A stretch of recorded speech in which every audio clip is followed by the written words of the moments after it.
Before America entered the war, before Pearl Harbor, a handful of American volunteers were already fighting and dying for China. They called themselves the Flying Tigers. They faced the world's most experienced pilots with outdated planes, little training, and almost no support. Yet somehow they turned the skies of Asia into their hunting ground and gave the Allies their first real victories against Japan. This is the untold story of mercenaries, heroes, and the forgotten air war that began before the world was ready to fight. Before we start the story of a hero, take a moment to like the video and subscribe, but only if you genuinely enjoy what I do here, and let me know in the comments where you're tuning in from and what time it is for you. It is always fascinating to see who is joining us from around the world. Now let S begin. Chapter 1. Before the Storm. Long before the world knew the name Pearl Harbor, the skies over China were already on fire. It was 1937, 4 years before America would enter the war, and Japan's empire was carving its way through Asia.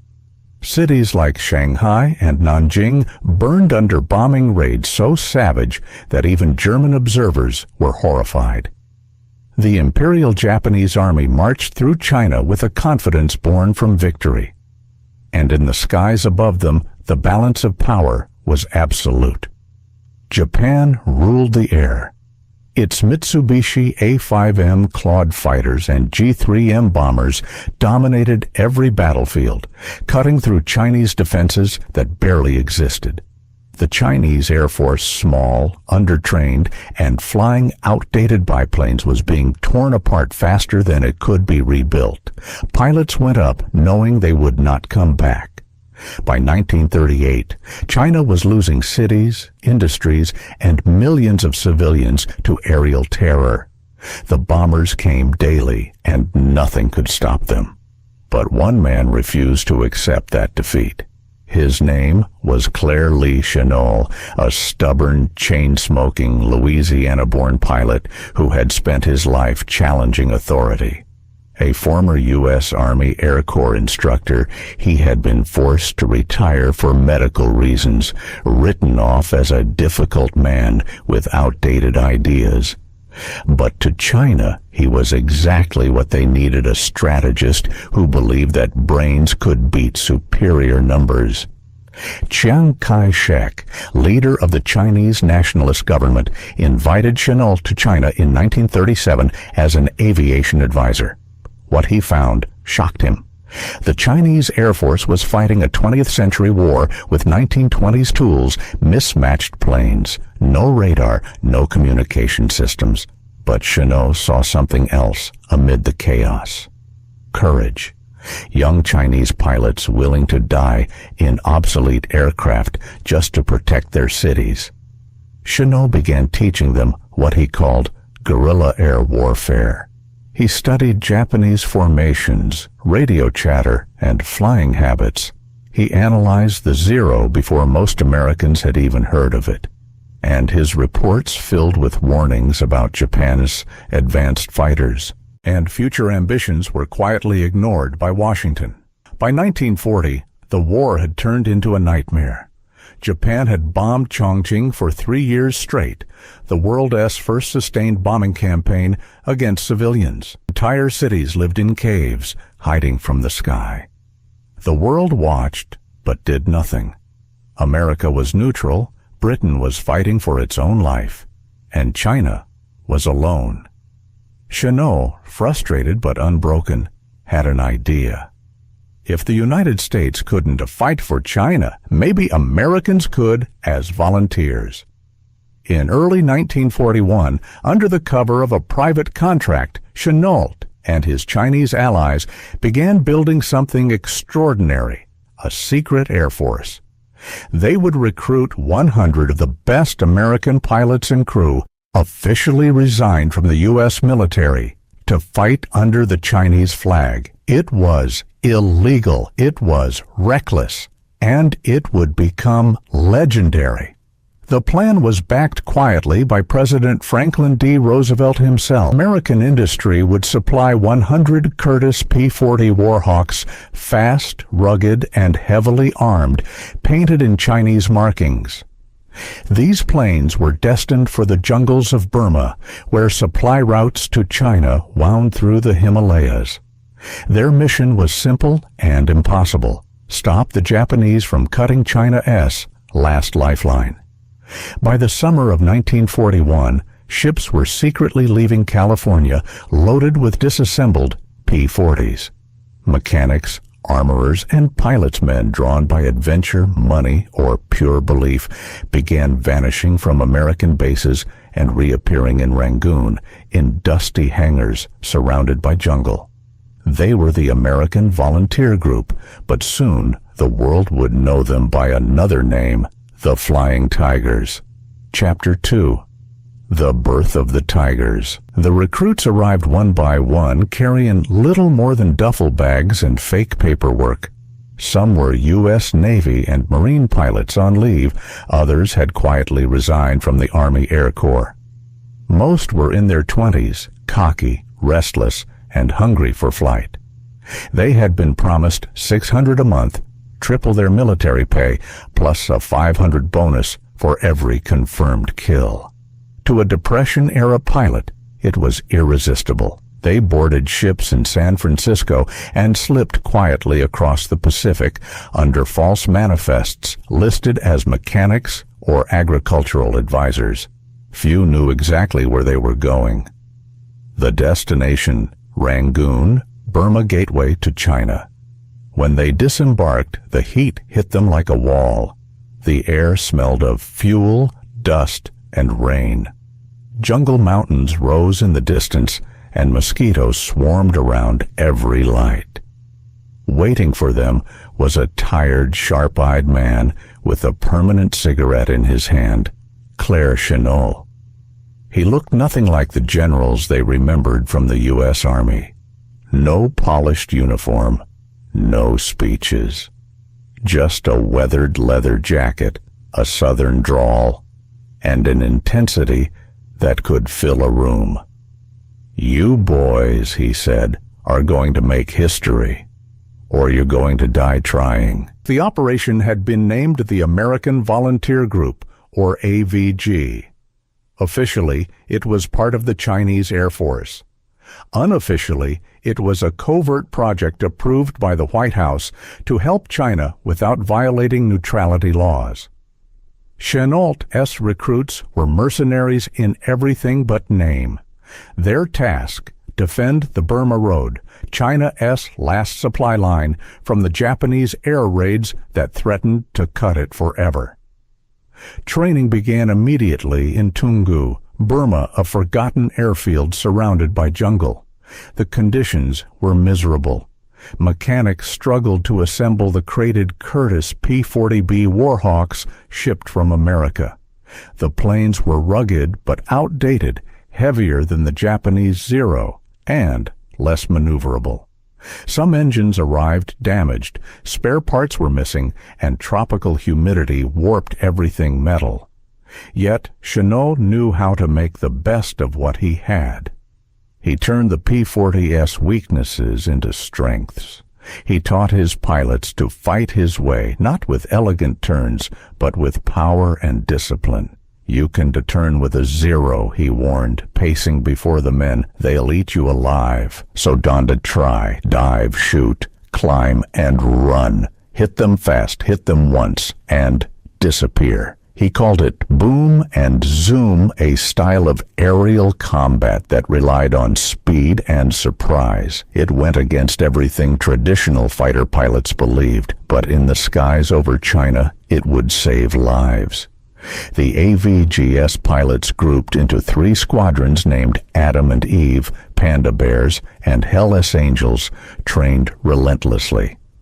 They practiced formation dives, deflection shooting, and precision coordination.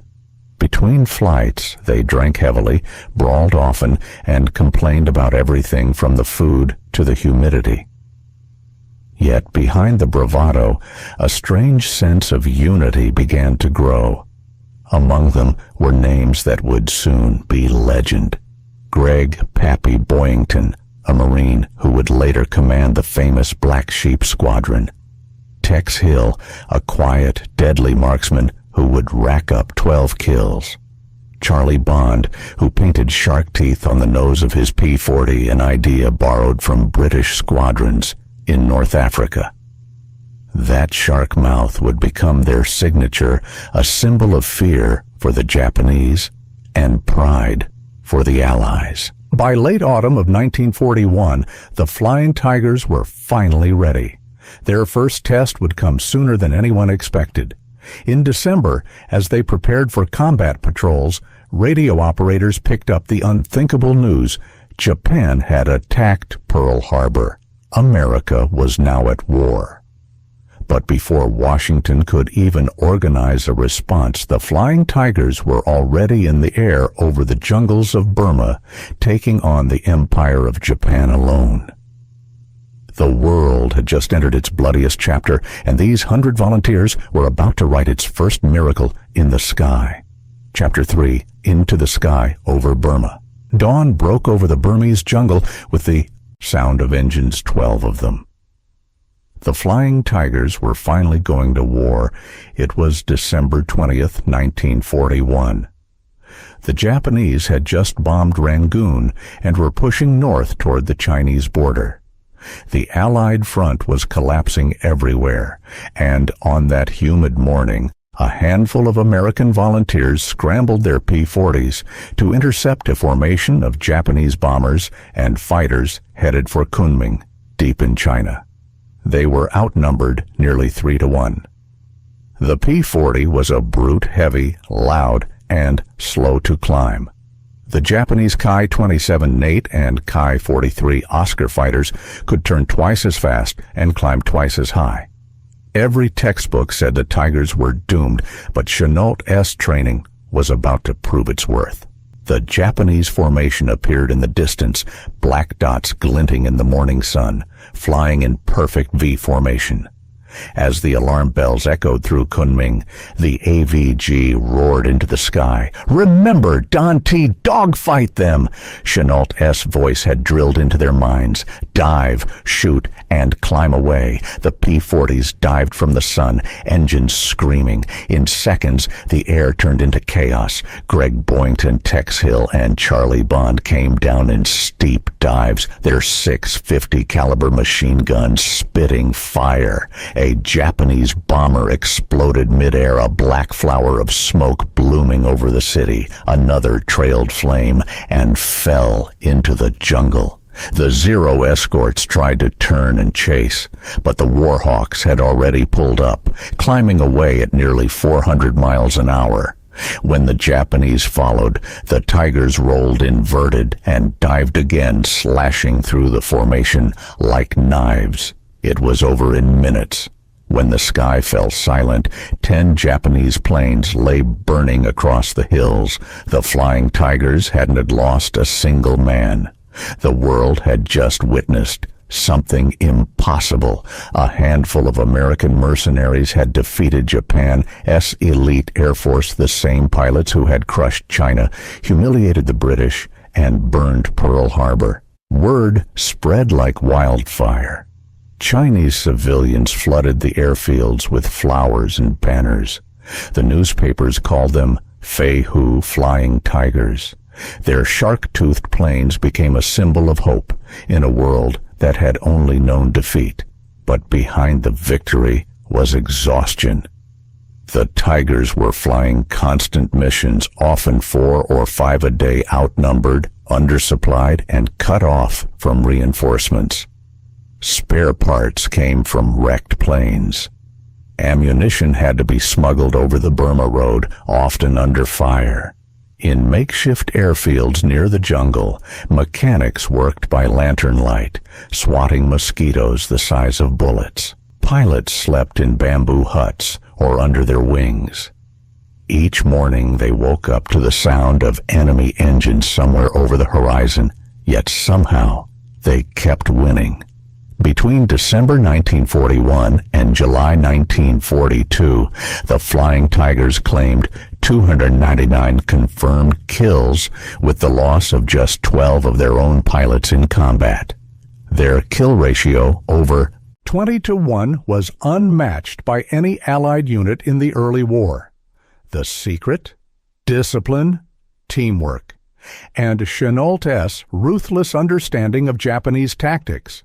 He analyzed every dogfight, memorized every Japanese formation, and predicted when and where the next attack would come. To his men, he was equal parts genius and tyrant, but his results were undeniable. In the Burmese skies, something extraordinary was happening. A group of volunteers flying old American planes under Chinese colors were turning the tide of a war that had seemed lost. They weren't just fighting for money anymore. They were fighting for survival and for each other. And as the Japanese expanded deeper into Southeast Asia, the Flying Tigers would become the only thing standing between China and total destruction. Chapter 4. The Shark Teeth and the Legend.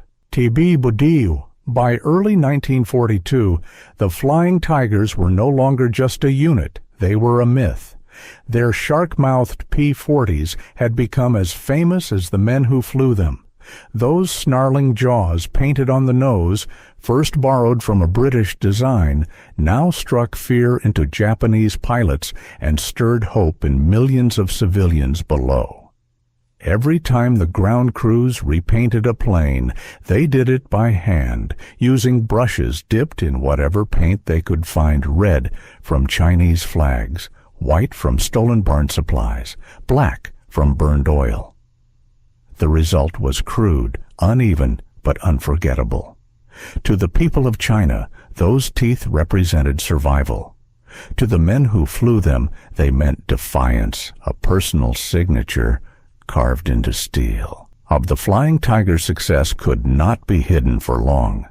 Newsreels and newspapers across the world began reporting on this mysterious band of American pilots fighting the Japanese in the skies over Asia, before the U.S. had even officially joined the war. Headlines called them the American Eagles of China. In New York and London, children collected trading cards with their faces on them. Hollywood producers wrote scripts before the war was even halfway done.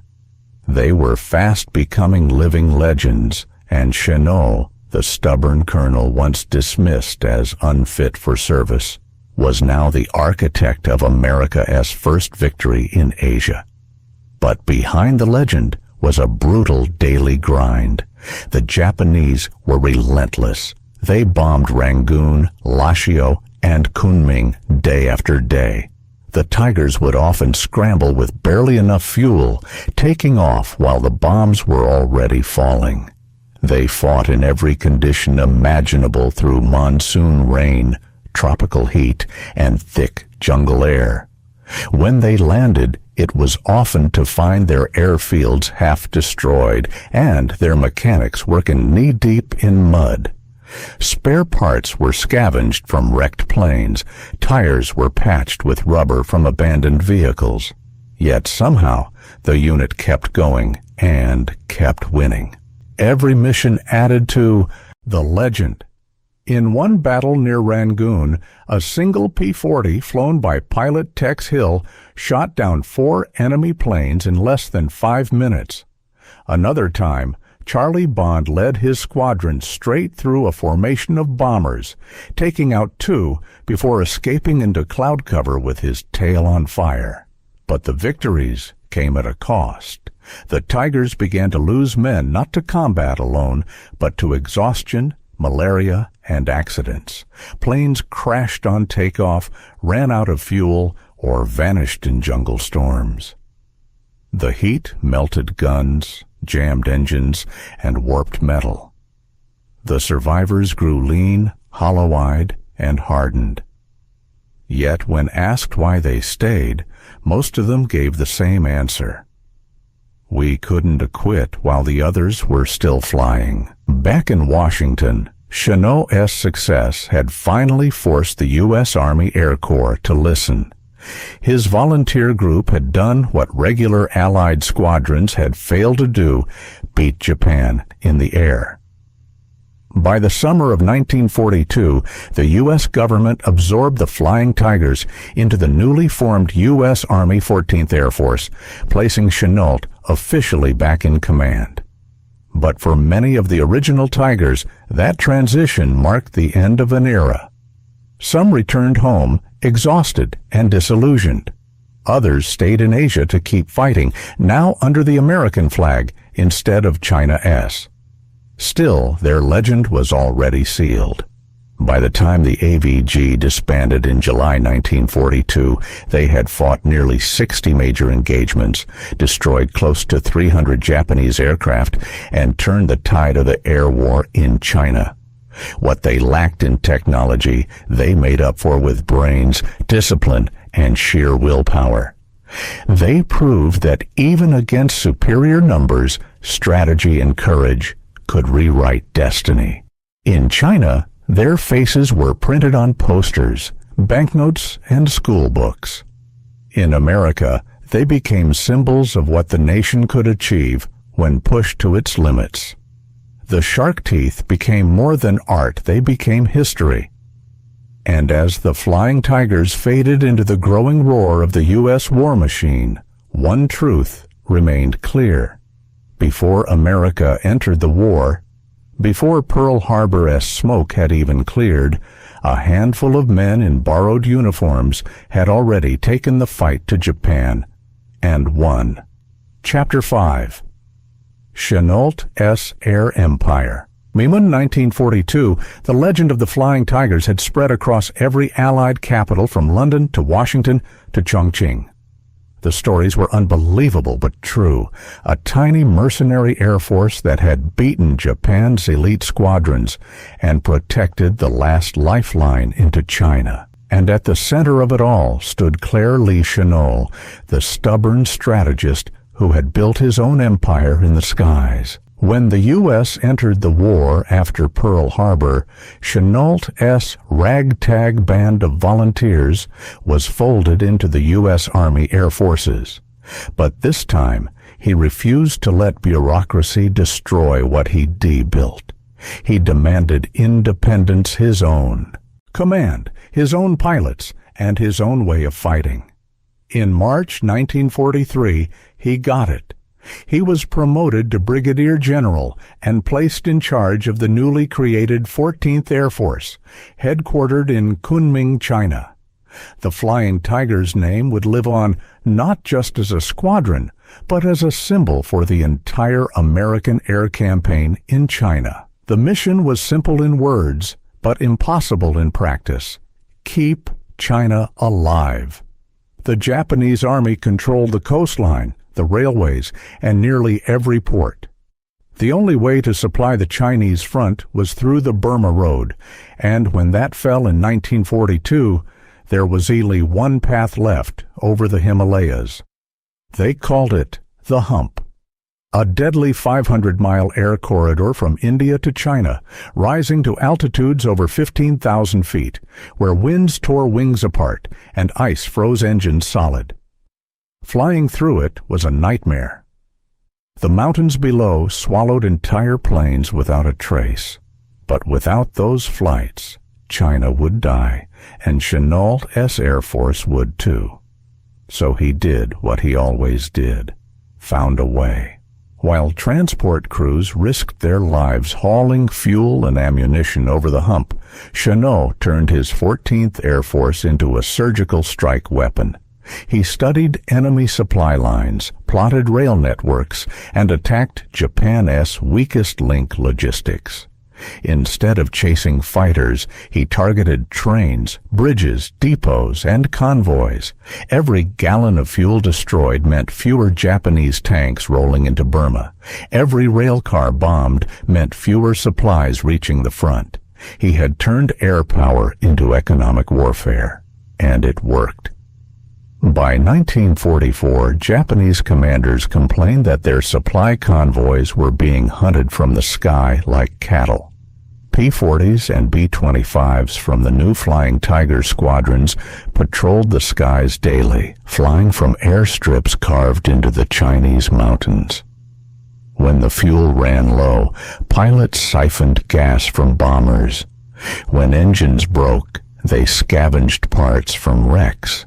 And when the Japanese counterattacked, the Flying Tigers struck back harder. One of the most famous missions came in May 1944 when Chennault's forces intercepted a massive Japanese push toward southern China. The Tigers launched wave after wave of low-altitude attacks, strafing troop columns, torching bridges, and sinking river barges.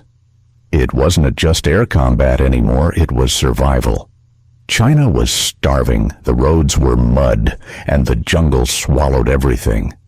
But in the air, Chennault's men still ruled. They had become ghosts, invisible, unpredictable, and lethal. By the end of the war, Chennault's 14th Air Force had destroyed over 2,300 Japanese aircraft, sunk over 1 million tons of shipping, and wrecked more than 2,000 locomotives and bridges across Asia. All of it with a fraction of the manpower, supplies, and support enjoyed by the main Allied fronts in Europe and the Pacific. Shikwa. Victory finally came in 1945. The Flying Tigers were no longer just a squadron. They were a legend that had reshaped how wars were fought. They had proven that innovation, discipline, and daring could outmatch empire and arrogance. Chennault's health was failing by the war's end. Years of chain-smoking, exhaustion, and stress had broken his body, but not his spirit. When reporters asked how such a small force could have made such a massive difference, he simply said, "We fought smart. That's how we won." Chapter 6, Legacy of the Flying Tigers. The war ended, but the legend of the Flying Tigers only grew. In the ruins of Asia, where burned cities still smoked and rusted aircraft lay half buried in the mud, the stories of Chennault's men traveled faster than the winds they once commanded. In China, they were remembered as heroes' saviors who had come from across the sea when no one else would. Children painted shark mouths on paper planes. Pilots in training still whispered about the day when the Feihu, the Flying Tigers, had fought the Empire and won. But for the men who survived, returning home was complicated. Many of them had spent years in Asia, far from their families, their country, and everything familiar. They returned to America as war heroes, yes, but also as men forever changed by what they had seen. Some went back to civilian aviation, others joined commercial airlines. A few stayed behind in Asia, unable to leave the place where they'd become legends. And at the center of it all was Claire Lee Chennault, the stubborn Louisiana pilot who had dared to defy both the Japanese and his own government. In 1946, Chennault retired again, this time for good, though he never truly stopped fighting.